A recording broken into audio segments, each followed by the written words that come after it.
오늘 성경 말씀은 신약성경 누가복음 7장 1절에서 10절 말씀까지가 되겠습니다. 저하고 여러분하고 교독을 하겠습니다.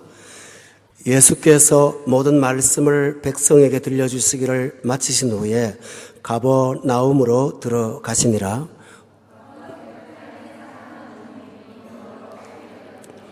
예수의 소문을 듣고 유대인의 장로 몇 사람을 예수께 보내어 오셔서 그 종을 구해 주시기를 청한지라.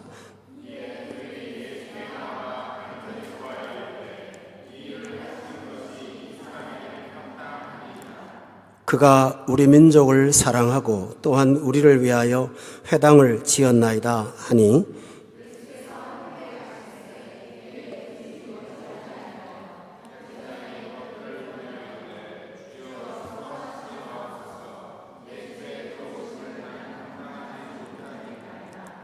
그러므로 내가 주께 나아가기도 감당하지 못할 줄을 알았나이다. 말씀만 하사 내 하인을 낫게 하소서.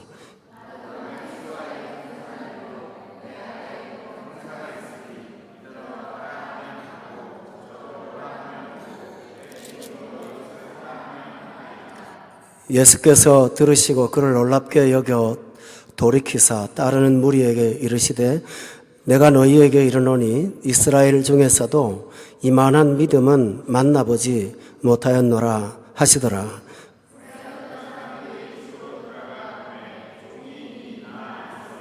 아멘. 오늘 성경에 한 이야기가 나옵니다. 등장인물은 로마의 군인인데 백부장이라고 계급이 소개되어 있습니다.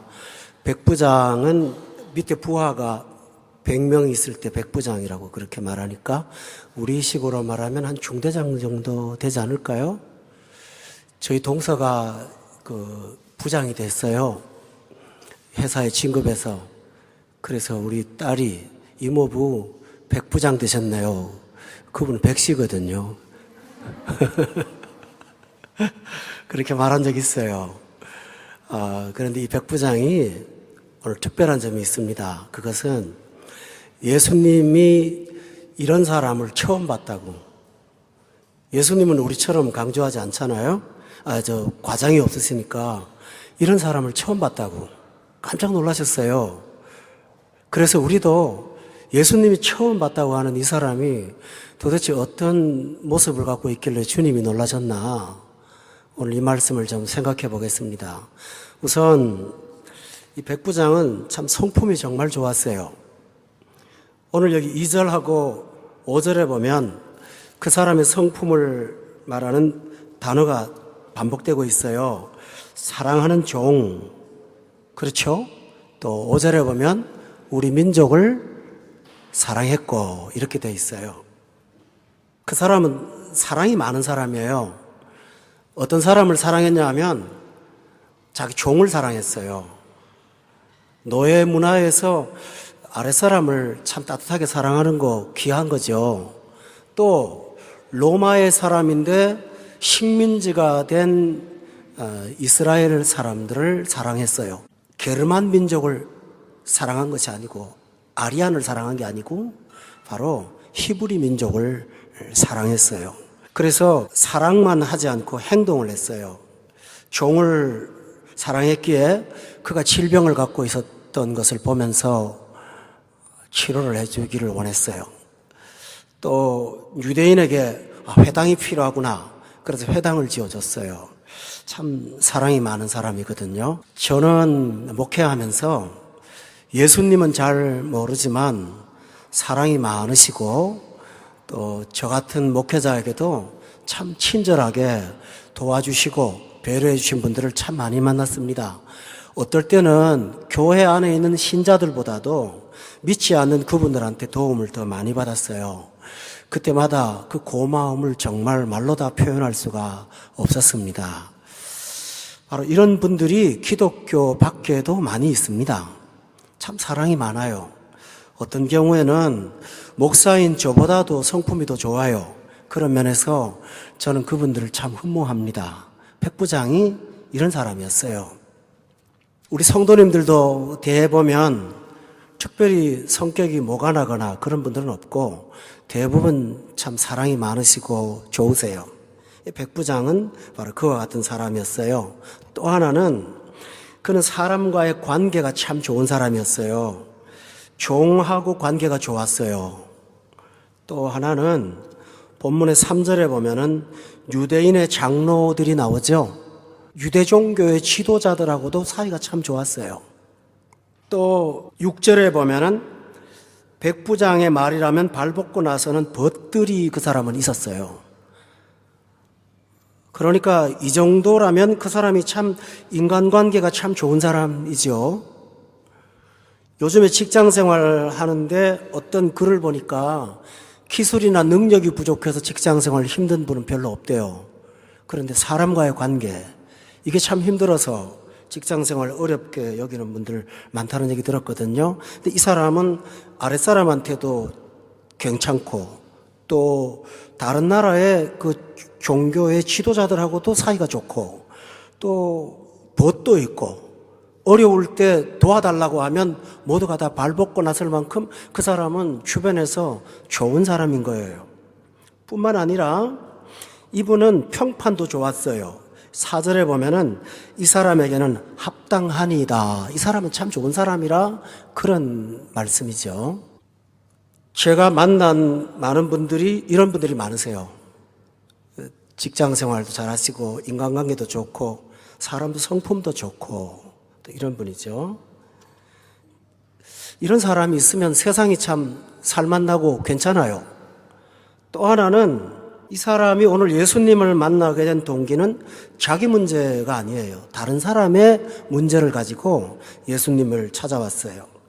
종의 문제를 갖고 예수님을 찾아온 사람이거든요. 이 사실을 보면 이 세상에는 자기밖에 모르는 이기주의적인 성향이 얼마나 많아요. 그런 과정에서 다른 사람 아픔을 헤아려 보고 배려하는 그런 사람, 참 좋은 사람이죠. 예. 어떤 사람은 요즘 시대가 세 가지가 없는 시대래요. 산무 시대래요. 하나는 무관심하다는 거예요. 누가 죽든 살든 아무 관심이 없는 거예요. 뭐 옆집에서 밥을 굶든 먹든 말든 나하고는 아무 관심이 없는 거예요. 참 가슴 아픈 일이죠. 또 하나는 책임을 느끼지 않는 거예요. 무책임한 거예요. 뭐 공동체에 있다고 해도 공동체가 갖고 있는 끌어안고 있는 문제 나하고 무슨 상관이 있나? 나만 은혜 받으면 그만이야. 어떤 책임의 의식에 대해서는 의식을 느끼지 못하는 그런 시대죠. 제일 가슴 아픈 거는 이 세상이 그러다 보니까 사람과의 사이에서 감동이 없는 거예요. 아무런 감동이 없는 거예요. 그 사람의 인격이나 어떤 행동을 통해서 우리가 마음이 찡하거나 감동받는 일이 별로 없다는 것입니다. 살기 어려운 제일 힘든 게 어떤 건지 아세요? 뭐 무관심한 거는 여러분 마음이니까 괜찮죠. 무책임한 것도 모른다 하면 그만이죠. 그러나 여러분도 저도 견디기 제일 어려운 게 뭔지 압니까? 무료하고 권태스럽고 하루하루 살아도 어떤 느낌도 없고 감동도 없는 것. 이거 참 어려워요. 그런 세상에서 이 백부장 같은 사람은 참 좋은 사람이죠. 사람 마음을 따뜻하게 하고 감동을 주고 이런 사람입니다.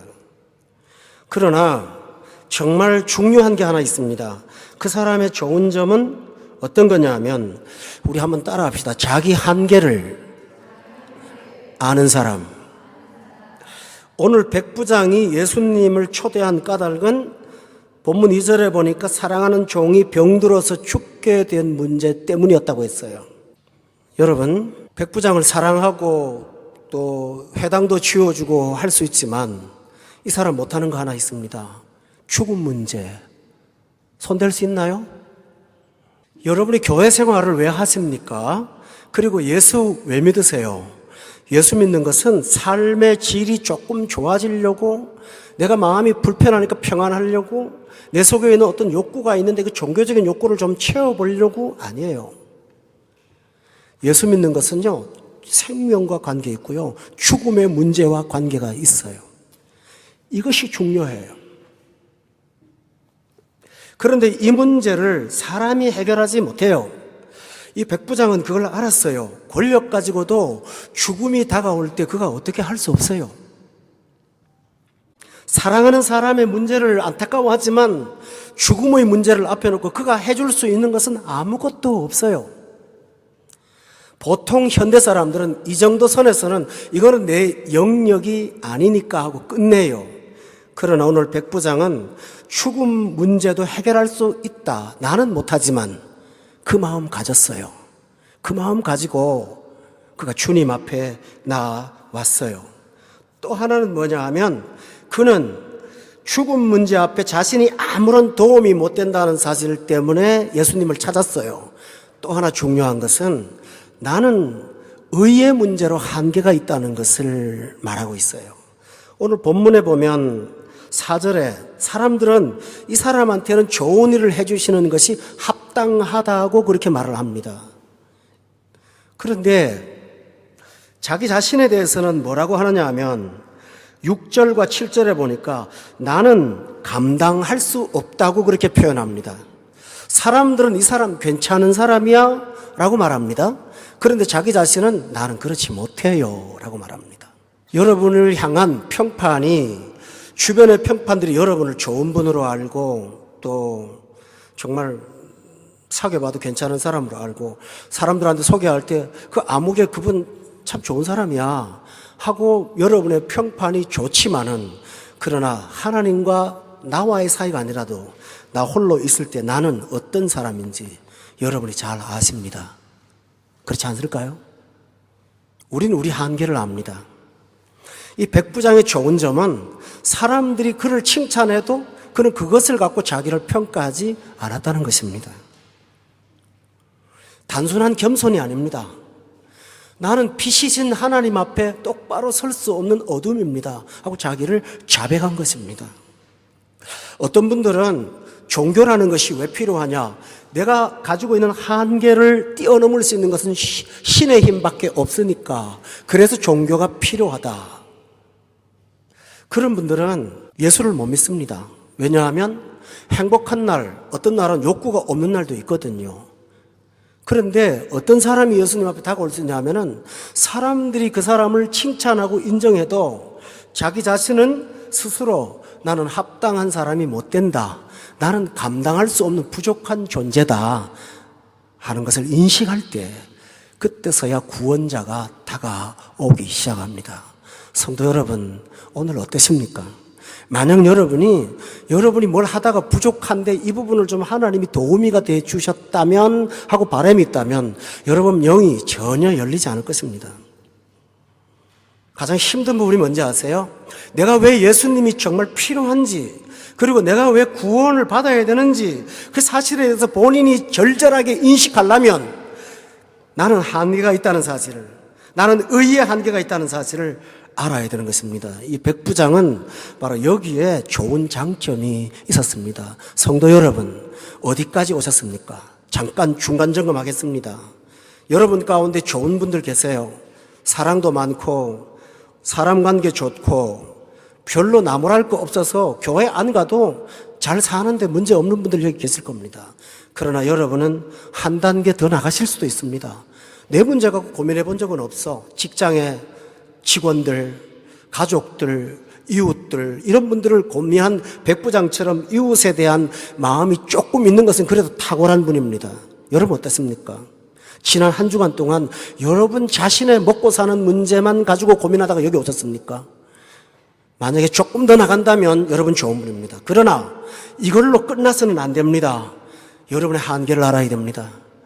죽음 앞에 우리는 속수무책일 것입니다. 그리고 여러분의 의의 한계를 가지고 있습니다. 이 앞에서 어찌할 것입니까? 또 하나 중요한 사실이 있습니다. 이 사람은 한번 따라합시다. 종교의 한계. 종교의 한계를 알았습니다. 여러분, 기독교는 엄밀히 말해서 종교라는 말을 쓰지 않습니다. 그것은 모든 종교를 분야로 할 때 종교라는 말을 쓰지 기독교는 종교라는 단어 쓰지 않습니다. 그거는 일반 용어입니다. 그 사람은 여러분 조금 들어보셨죠? 유대교의 사람들에게 회당을 지어줬어요. 유대교에서 회당은 어떤 것이냐 하면 예배드리고 말씀 듣는 유대교의 성전입니다. 그러니까 이분은 유대교에 기여한 사람이에요. 유대교 종교에 도움을 준 사람이에요. 회당을 지어줬다고요. 그래서 지도자들이 이 사람 문제라면 적극적으로 도와주려고 애썼던 종교에 호감이 있는 사람이었습니다. 그런데 종의 죽음을 앞에 두고 그는 유대교를 찾지 않았습니다. 이해가 되십니까? 종교는 죽음의 문제를 다룹니다. 내세의 문제를 다룹니다. 영혼의 문제를 다루지 않는 종교는 존재하지 않습니다. 그런데 이 백부장은 유대교의 회당을 지어주면서 유대교 속에 깊이 들어온 사람이지만 죽음의 문제를 앞에 놓고 유대교 찾지 않았습니다. 그는 종교의 한계를 안 것입니다. 사람을 착하게 살려고 하는 조언을 주는 정도는 알지만 유대교가 내 문제를 해결하지 못한다는 거 알았습니다. 더 중요한 사실은 유대 장로들이 이분을, 내 종을 예수님 고쳐달라고 좀 모셔달라고 청탁을 냈을 때 유대교 장로들이 아유 우리 교회 오지 그래요. 우리도 고칠 수 있어요. 그 말을 못한다는 것입니다. 유대교 장로들이 지금 뭐 한지 압니까? 예수님 앞에 가서 청탁을 합니다. 이 사람한테는 좀 도와주세요. 합당한 사람입니다. 맞죠? 유대교에 있는 그 지도자들이 그들 스스로가 자기 종교의 능력을 부정하고 있습니다.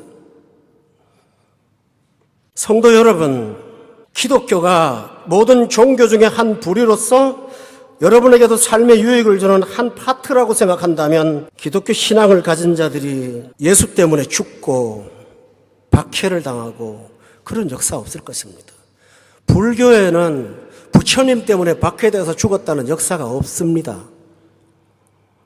유교에도 유교의 경전 때문에 스스로 목숨을 내놓은 사람이라는 건 존재하지 않습니다. 힌두교도 마찬가지입니다. 역사를 보면 압니다. 그들도 부정하지 못해요. 그러나 기독교 역사는 순교의 역사입니다. 왜 그럴까요? 이거 아니면 없다거든요. 유대교 장로들이 죽음 문제를 앞에 놓고 우리는 그거 못해. 예수님한테 가봐. 참 좋은 사실은 이 백부장이 그 종교의 한계를 인정한다는 사실입니다. 성도 여러분, 종교의 한계를 인정한다면 그가 갈 곳은 하나밖에 없지 않습니까? 어딥니까? 예수께로 가면 예수께 가는 것입니다. 할렐루야. 그가 이런 자세를 견지했을 때 주님 앞에 나아갈 수가 있었습니다. 성도 여러분, 여러분이 한 단계 더 나가십시오. 저는 부탁합니다. 자신의 한계를 인정하십시오. 그것이 안 돼서 아직 여러분의 영이 열리지 않은 분들이 여기 계실 겁니다. 또한 어떤 분들은 자신의 한계는 인정하지만 세상에도 방법이 있을 것 같고 타종교에도 방법이 있을 거라는 생각을 갖고 있다면 여러분은 예수께로 오지 못합니다. 내가 회당을 지었는데 거기 가지 뭐하러 갑니까? 그러므로 조금 더 한 단계 나가시기를 바랍니다. 그런데 그에게 또 하나의 좋은 장점이 있습니다. 그것은 본문 1절에 한번 보세요. 예수께서 한번 읽어볼까요? 자, 시작.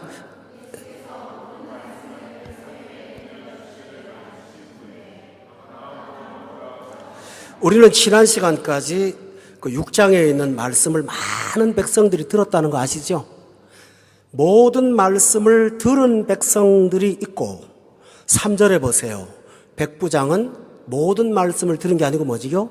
소문 들었고 두바이 사랑의 교회에서 권호영 목사의 설교를 늘 듣는 성도가 있고 그 교회 목사가 설교를 하더라 하는 소문을 들은 사람이 있고 그러나 모든 말씀을 들은 백성들은 어떤 액션도 취하지 않았고 소문 들은 사람은 자기 문제 가지고 나왔습니다.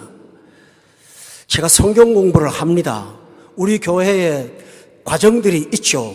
노련한 과정들을 제가 커리큘럼으로 만들어 놓았습니다. 그러나 저는 그 과정들을 밟으면 좋아진다는 확신은 있습니다만은 꼭 그것이 아니더라도 다른 방법이 있다는 것을 저는 압니다. 소문을 듣고도 뜨거운 백부장이 있을 수가 있어요. 차이가 뭡니까? 그 많은 말씀을 듣고도 듣고 행하지 않고 듣고 적용하지 않는 사람은 어쩔 수 없는 것이고 소문만 듣고도 움직인다면 그 사람이 오히려 더 나을 수가 있다는 사실입니다. 백부장은 자원이 많지가 않아요. 여러분들처럼 로마서 공부하고 요한복음 공부하고 야고보서 공부하고 등등 이렇게 공부해서 차근차근 밟은 게 아니라 소문밖에 듣지를 못했습니다. 그러나 그는 죽음의 문제를 두고 예수님을 향하여 찾아왔습니다. 성도 여러분, 어쩌면 우리는 너무나 많은 은혜들을 맞닥뜨렸기 때문에, 너무나 많은 자극들을 받기 때문에, 너무나 많은 은혜들을 체험했기 때문에 은혜를 체험하는 데 바빴지 적용하는 데 열심 내지 않을 수 있습니다. 그러나 여러분이라도 조그만 소문 하나만 듣고도 반응을 한다면 거기서 여러분을 향한 새로운 세계가 열리는 문이 될 줄로 저는 믿습니다. 저는 믿어요. 그가 보낸 반응은 무엇입니까? 본문 3절에 보면 예수의 소문을 듣고 유대인 장로를 몇 사람 예수께 보내어 오셔서 그 종을 구해 주시기를 청한지라. 따라합시다. 청한지라. 여러분의 신앙생활에서 진짜 출발하려면 뭘 해야 됩니까? 예수님을 여러분의 인생에 초청하십시오. 다시 말하면 예수님을 영접하십시오. 일단 모시기를 바랍니다. 어떤 분들은 성경을 공부하면 조금도 진도가 안 나갑니다. 궁금증이 너무 많아요. 예수님이 선악과를, 하나님이 선악과를 왜 만들었어요? 하나님이 죄를 왜 만들어갖고 사람을 이렇게 고통스럽게 해요? 선량한 사람은 왜 죽어요? 예수님이 왜 갑자기 엄마를 보고 여자라 그랬어요? 성경이 왜 앞뒤가 안 맞아요? 왜 예수님이 하나님을 여호와라고 말하는데 이랬다 저랬다 그래요?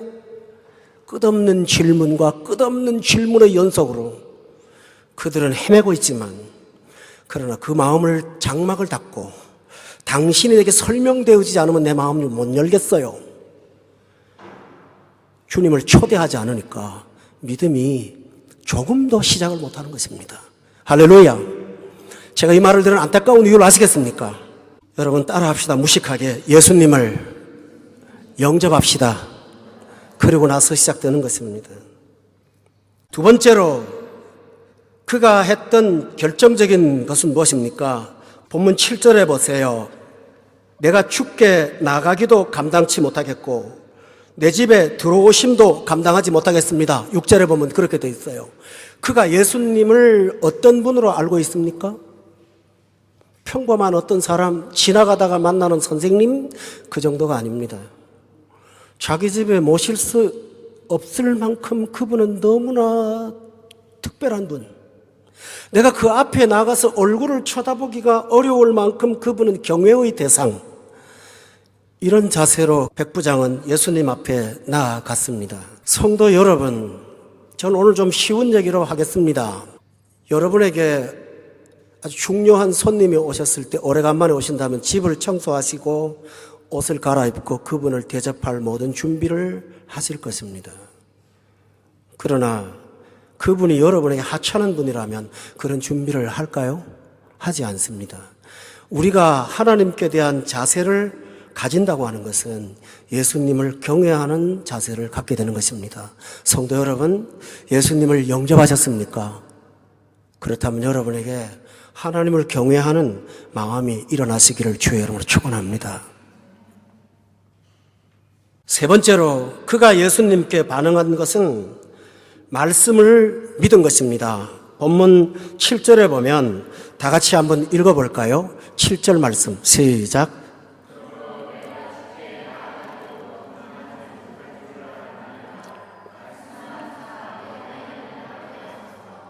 집에 오지 않으셔도 말씀만 하시면 내 하인이 병이 낫게 된다고 그는 믿었습니다.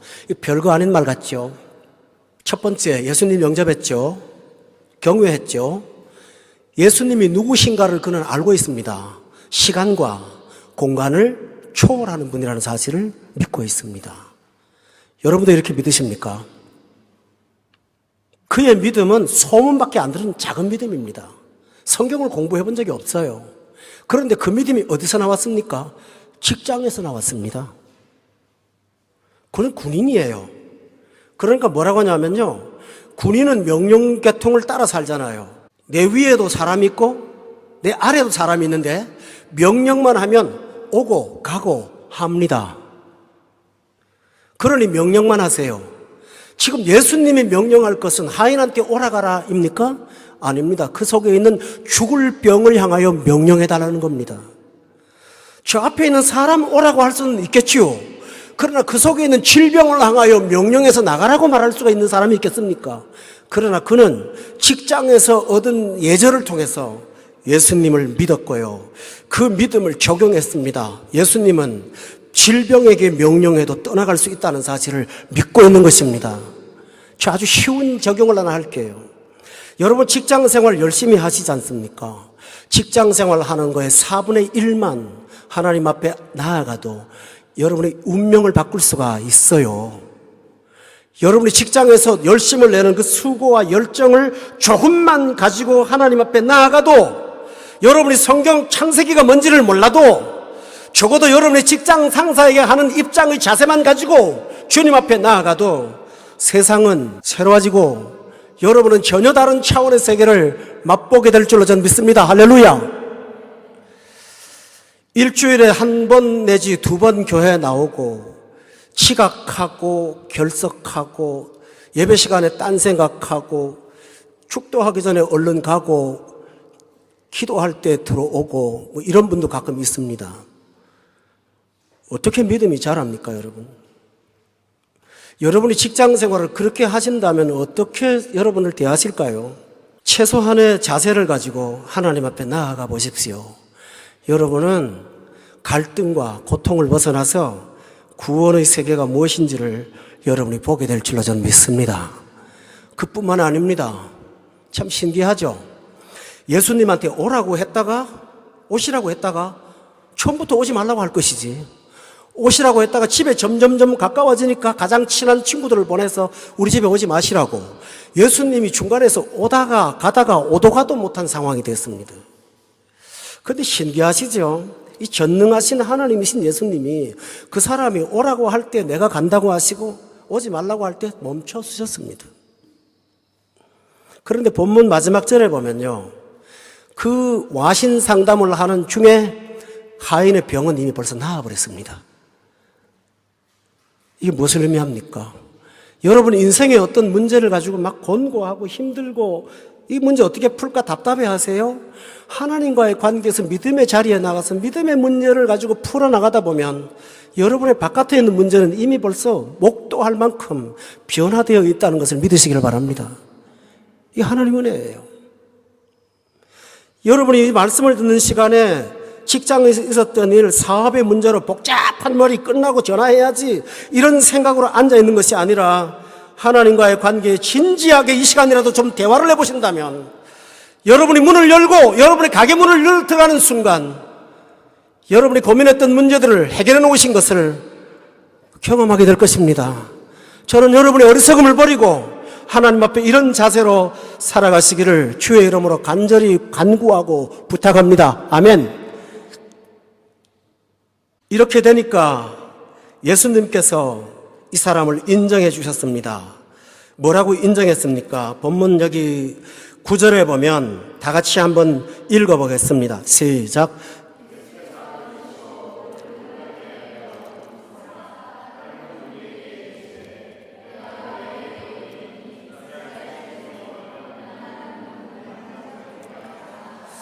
예수님이 이 사람 보고 칭찬을 했습니다. 그 칭찬이 뭘까요? 이스라엘 중에서도 이만한 믿음을 만나보지 못했다라고 했습니다. 아까 여러분 이 사람들은 그 사람들한테 칭찬을 받았죠. 이 사람은 합당하다. 이 사람 참 좋은 사람이다. 그렇죠? 그런데 합당하다고 하면서 유대인의 장로들이 이 사람의 장점을 뭐라고 들었는지 압니까? 이 사람은 우리 민족 사랑하고 그 다음에 뭐예요? 우리 회당도 지어줬습니다. 성품과 업적을 갖고 사람을 칭찬합니다. 이 세상은 그렇습니다. 여러분이 실적이 없으면 칭찬받지 못해요. 여러분이 상대방을 아낌없이 사랑하지 않으면 인정받지 못해요. 성품을 칭찬해요. 그러나 예수님은 너 정말 좋은 성품 가졌구나. 너 정말 사랑이 많구나. 너 정말 수고 많이 했어. 종을 그렇게 사랑하니까 얼마나 좋아. 그런 말씀하지 않았습니다. 예수님의 칭찬은 이만한 믿음입니다. 이만한 믿음에 있어요. 참 믿음 좋다. 이런 믿음 내가 보지 못했어. 이 믿음 대단한 믿음이야. 여러분, 주님 앞에 여러분이 칭찬받을 대상은 바로 여러분이 갖고 있는 믿음입니다. 하나님 앞에 믿음을 칭찬받는 거, 이것처럼 귀한 게 어디 있을까요? 왜 그런지 아세요? 믿음의 칭찬은 영원까지 갑니다. 그러나 사람에게 받은 칭찬은 여러분이 나이가 들어서 실적을 낼 수 없을 때 잊혀지고 말 것입니다. 저는 30년을 목회 넘게하면서 목회 초기에 직급이 얕았던 분이 목회 나중에 중반쯤에 회사의 가장 높은 자리까지 올라갔었던 그분이 지금은 집에서 아무도 돌아보지 않는 독거노인이 된 것들을 많이 보고 있습니다. 그때 당시 그분은 그 회사에서 잘 나가는 사람이었고 칭찬받는 사람이었고 그 사람처럼 좋은 사람 없었습니다. 그러나 그는 아무도 알아주지 않는 독거노인으로 살고 있는 경우가 얼마나 많은지 아세요? 머리가 휘어진 흰머리 숫자만큼 많아요. 세상의 평판과 칭찬은 잠깐이면 사라집니다. 그러나 예수님이 이만한 믿음을 보지 못했다고 하는 칭찬은 수많은 것들을 보장하는 하나님의 축복의 문턱입니다. 할렐루야. 성도 여러분, 저는 부탁드려요. 여러분이 믿음에 칭찬받기를 주의 이름으로 축원합니다. 어떤 교도소, 감옥에 오랫동안 갇혀있는 죄수가 도망을 가려고 계획을 짰습니다. 가만히 보니까 밖에 나갈 수 있는 길은 딱 하나예요. 하루에 한 번씩 빵차가 오는데 그 빵차에만 타면 나갈 것 같아요. 그래서 인정받으려고 교도소 생활을 충실하게 해서 모범수가 됐어요. 모범수가 되면 빵차에 빵을 실어 나르는 일을 할 수가 있거든요. 그래서 모범수가 돼서 빵차에 빵을 실어 나르던 어느 날 경비가 소홀한 틈을 타서 빵차에 얼른 갈아탔습니다. 그리고 타고 보니까 그 빵차는 냉동차라서 얼어 죽을 만큼 추워서 덜덜덜 떨면서 몇 시간을 갔지만 그런 마음속에 야, 자유가 조금 있으면 있어 하고 기다렸습니다. 드디어 자기가 원했던 곳으로 향하여 어두운 곳인가 깜깜한데 차가 가면서 차가 섰습니다. 뚜껑을 딱 열었습니다. 그리고 빛이 비춰옵니다. 어둠 속에서 바깥을 향해 보니까 거기가 어딘지 압니까?